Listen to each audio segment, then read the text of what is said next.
السلسله دي طويله قوي. ما دي بقى بتتطول وتتأثر حسب النجفة اللي انت هتجيبها.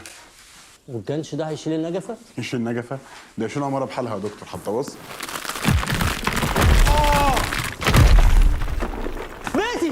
بيتي يا عربي، السقف وقع.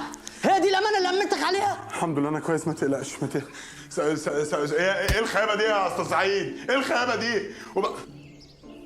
سامح يا بابا، يا بابا تعالى كده شوية عشان ما تقعش. انت عرفت سامح منين؟ ما هو وقع 3 مرات قبل كده. ماشي على العلاج يا بابا؟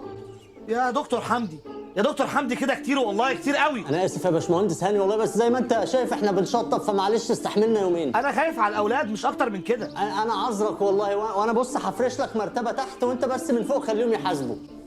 اللي بيحصل في بيتي ده يا عربي. انا هقول لحضرتك، احنا كنا بنعمل الشقه، قلنا نعمل فكره جديده يعني.